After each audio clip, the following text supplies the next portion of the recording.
नमस्कार मुलांनो, कसे आहात सगळे? सर्वांना आषाढी एकादशीच्या खूप खूप हार्दिक शुभेच्छा.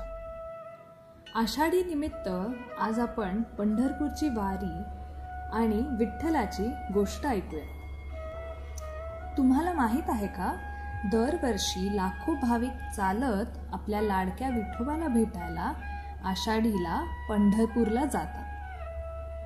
वारी म्हणजे फक्त चालणे नाही, ही आहे भक्तीची, प्रेमाची आणि एकतेची सुंदर कहाणी. ही वारी परंपरा 700 ते 800 वर्षापूर्वीची आहे बरं का. संत ज्ञानेश्वर, संत तुकाराम, संत नामदेव, संत एकनाथ, संत चोखामेळा, संत जनाबाई अशा अनेक थोर संतांनी ही वारी परंपरा चालू केली. वारीमध्ये भक्त या संतांच्या पादुका घेऊन पंढरपूरला जातात, जसं की ज्ञानेश्वरांची आळंदीहून आणि तुकारामांची देहूहून. या वारीच्या प्रवासात भक्त अभंग गात, कीर्तन व देवाचे नामस्मरण करत पुढे जातात.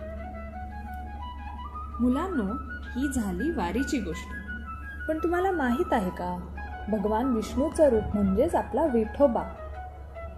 तर ते रूप कधी आणि कसे घेतले भगवान विष्णूंनी, याची पण एक सुंदर गोष्ट आहे बरं का. तीही आपण ऐकूयात. तर मुलांनो, हजारो वर्षांपूर्वीची गोष्ट आहे. थोडक्यात सांगते. पुंडलिक नावाचा एक मुलगा होता. तो त्याच्या आईवडिलांना खूप त्रास द्यायचा, त्यांचं काहीच ऐकायचं नाही. एके दिवशी त्याला काही ऋषी संत योगी भेटले. त्यांनी त्याला समजावले, असे आईवडिलांशी वागणे बरे नव्हे. आईवडिलांची सेवा केली तर देवाचीही सेवा करशील, असं त्याला सांगितले. ते ऐकून पुंडलिक घरी येऊन त्याच्या आईवडिलांची खूप सेवा करायला लागला. तो दिवस रात्र मनापासून त्यांच्या सेवेत रुजू असत. हे पाहून भगवान विष्णू प्रसन्न झाले व ते त्याला भेटायला आले. पण त्यावेळेसही पुंडलिक आई वडिलांच्या सेवेत होता.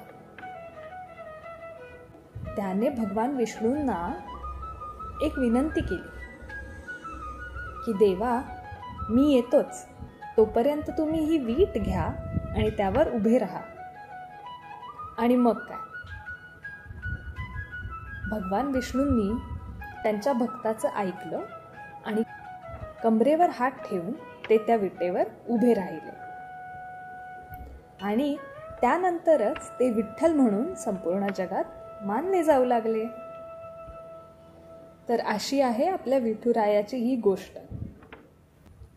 ही गोष्ट आवडली असेल आणि अजून आणखी अशा बऱ्याच गोष्टी ऐकायच्या असतील तर माय बोली मराठी वर्ल्ड या चॅनलला नक्की सबस्क्राईब करा. धन्यवाद.